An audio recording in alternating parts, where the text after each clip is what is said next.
Hello students, I am शरद और आइए देखते हैं एक और numerical that is 3.4 arid of book का। ठीक, देखिए क्या न्यूमेरिकल है आपका।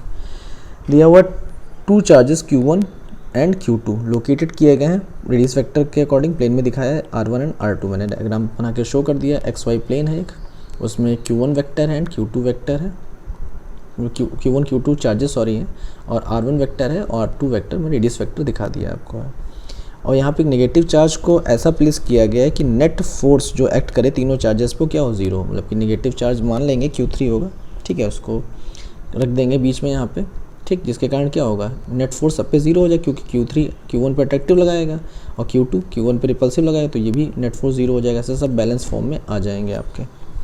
और यहाँ पर आपको क्या है, और यहाँ पे कहा गया इसका पोजीशन वेक्टर जो है R3 क्वेश्चन में कहा गया है। तो हमें एक्चुअल में यही Q3 की वैल्यू Q1 Q2 के फॉर्म में निकालना है और R3 वेक्टर को भी Q1 Q2 और R1 R2 के फॉर्म में ऑब्टेन करना है। तो देखिए इसके लिए हम कैसे अप्रोच करेंगे, बहुत सिंपल क्वेश्चन है, देख लीजिए कैसे करना है। यहाँ पे क्या करेंगे, हम यहाँ पे मान लेंगे कि Q3 चार्ज को इक्विलिब्रियम में होना चाहिए, नेट फोर्स ज़ीरो है। तो इक्विलिब्रियम में होगा तो उसमें Q1 जो फोर्स लगाएगा Q3 पे और Q2 जो फोर्स लगाएगा Q3 पे, वो दोनों इक्वल एंड अपोजिट होंगे। अट्रैक्टिव फोर्सेस होंगे लेकिन इक्वल एंड अपोजिट होंगे। तो उसको हमने कूलम्स लॉस के अकॉर्डिंग उसका रिलेशन लिख लिया, K Q1 Q3 upon BA का स्क्वायर। BA डिस्टेंस हो गई और K यहाँ पे क्या 1/4πε0 कॉन्स्टेंट, नॉट को K कॉन्स्टेंट मान लिया यहाँ पे।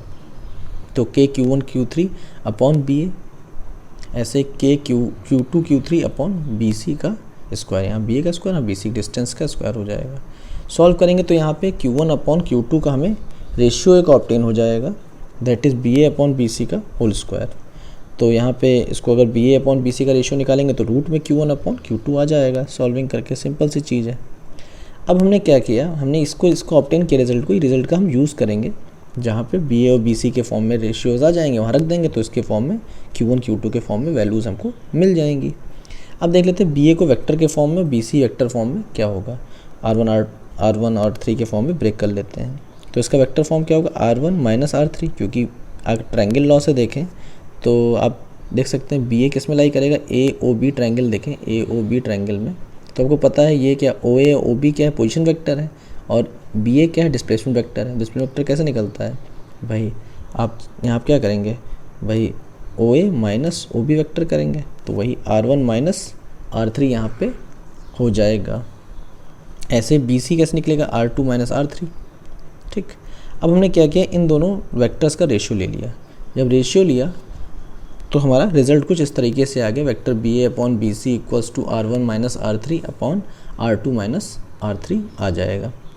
अब हम एक बात जानते हैं कि वेक्टर्स का अगर मॉड करके उसका रेशियो निकालें तो उसकी वैल्यू वेक्टर्स का रेशियो तो के इक्वल होती है हमेशा। तो क्या हो जाएगा, इसका मतलब BA अपॉन BC मैंने उसके मैग्नीट्यूड को माना है, that is R1 minus R3 vector और upon R2 minus R3 vector के रेशियो के क्या होगी, इक्वल होगी। इसको हमने क्या किया, क्रॉस मल्टीप्लाई करके सॉल्व किया और फिर उसके बाद देखिए क्या आया, तो BA R2 minus BA R3 equals to BC R1 minus BC R3 आया। अब हमने क्या करेंगे, R3 वाले एक पास लेंगे क्योंकि R3 वेक्टर हमें ऑब्टेन करना है। तो देखिए हमने कैसे किया, डायग्राम फिर से पेस्ट कर दिया है और आप देख सकते हैं। तो यहाँ पे क्या आ गया, BA R2 minus BC R1 और यहाँ पे R3 BA माइनस BC आपको मिल जाएगा। तो यहाँ से क्या हुआ, R3 को हमने रिजॉल्व करके ऑब्टेन किया तो क्या आएगा, R2 BA minus R1 BC upon में BA माइनस BC। अब एक्चुअल हमें BA और BC को हटाना है, तो हमने पीछे अभी BA अपॉन BC की वैल्यू को ऑब्टेन किया था, दैट इज़ रूट में Q1 अपॉन Q2 था, तो उसी को सब्स्टिट्यूट कर देंगे यहाँ पे। लेकिन BA अपॉन BC की फॉर्म बनानी पड़ेगी यहाँ पे, तो हमने न्यूमरेटर से भी और डिनोमिनेटर से दोनों से BC को कॉमन निकाल लिया। तो निकालेंगे कॉमन तो क्या आएगा, R2 BA upon BC minus R1 और डिनोमिनेटर में क्या आएगा, BA अपॉन BC माइनस 1, यही चीज़ तो आएगी। तो यहाँ से R3 आपका क्या निकल के आएगा, अब देखते हैं। तो जहाँ BA अपॉन BC था वहाँ पे रूट में Q1 अपॉन Q2 को सब्स्टिट्यूट कर देंगे। तो यहाँ पे क्या आएगा, देखिए R3 equals to R3 vector जो था equals to R2 vector root में Q1 upon Q2 minus R1, denominator में ऐसे रूट में Q1 अपॉन Q2 माइनस 1 आ जाएगा। इसको हम सॉल्व करेंगे तो हमें R3 वेक्टर के रिलेशन R1 Q1 और Q2 के फॉर्म में और R2 के वेक्टर फॉर्म में ऑब्टेन हो जाएगी हमें। तो यहाँ क्या होगा, root Q1 into R2 vector minus R1 root Q2 upon में डिनोमिनेटर में क्या रूट Q1 माइनस Q2, ये आपका रिजल्ट आ गया, R3 वेक्टर आ गया। अभी यहाँ पे क्वेश्चन में पूछा गया था कि आपको चार्ज भी ऑब्टेन करना है, कि चार्ज इसमें Q3 पे चार्ज कितना होगा। चार्ज किसके निकालना है फॉर्म में, कोई वैल्यूज़ तो दी नहीं हुई है, Q1 Q2 और R के फॉर्म में, वेक्टर्स के फॉर्म में, पोजीशन वेक्टर के फॉर्म में निकाल लेना है। तो देखिए उसके लिए क्या माना हमने कि Q1 पे नेट फोर्स क्या 0 लग रहा होगा, क्योंकि हमें पता है कि Q3 अट्रैक्टिव फोर्स लगा रहा हो Q1 पे और Q2 रिपल्सिव फोर्स लगा रहा होगा, नेट फोर्स 0 होगा क्योंकि क्वेश्चन में कहा गया था। तो कूलम्स लॉ लगाएंगे तो उसके अकॉर्डिंग क्या होगा, K Q1 Q2 upon CA square, जो Q2 ने फोर्स लगाया Q1 पे, ऐसे Q3 ने अट्रैक्टिव फोर्स जो लगाया K Q1 Q3 upon BA का होल स्क्वायर आएगा, डिस्टेंस दोनों की, ठीक।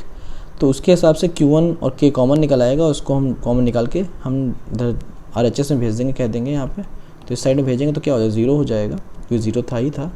इस तरीके से हम Q3 इक्वल्स टू क्या ऑब्टेन करेंगे सॉल्व करने के बाद, माइनस Q2 इंटू BA का स्क्वायर अपॉन CA स्क्वायर, ठीक है, ये आपके डिस्टेंस है। अब CA को आप ब्रेक कर सकते हैं BA प्लस BC में, ठीक है। तो BA प्लस BC में ब्रेक कर दिया, तो इससे हमें क्या मिलेगा, अब हमें BA और BC टर्म्स मिल गए। अब BA और BC को एलिमिनेट करना है, हमें Q1 Q2 के फॉर्म में लाना है। तो अभी हम कह चुके हैं कि वैल्यू सब्स्टिट्यूट कर लेंगे पीछे से, जो हम मान चुके हैं कि BA अपॉन BC की वैल्यू जो होती क्या होती है, रूट में Q1 अपॉन Q2, तो वही यहाँ रख देंगे। तो यहाँ आप देखिए कैसे करेंगे, तो हमने क्या कि डिनोमिनेटर से हमने BC को कॉमन निकाल लिया, तो यहाँ आ गया BA अपॉन BC प्लस का होल स्क्वायर और ऊपर BA। अब ये क्या बन गया, BA अपॉन BC का होल स्क्वायर बन गया, और यहाँ पे BA अपॉन BC प्लस 1 का होल स्क्वायर है। यहाँ पे सब्स्टिट्यूट कर दिया दोनों जगह वैल्यू, इसको पहले लिख लिया है, फिर सब्स्टिट्यूट किया मैंने। तो सब्स्टिट्यूट करेंगे तो यहाँ रूट में Q1 अपॉन Q2 का होल स्क्वायर, यहाँ पे रूट में Q1 अपॉन Q2 प्लस 1 का होल स्क्वायर हो जाएगा।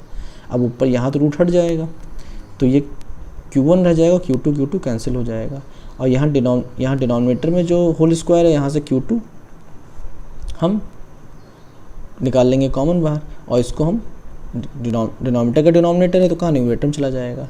तो पूरा सॉल्व होके क्या आएगा, Q3 equals to minus Q1 Q2 upon root में Q1 प्लस रूट में Q2 का होल स्क्वायर, ये आपका रिजल्ट ऑब्टेन हो जाएगा, ठीक।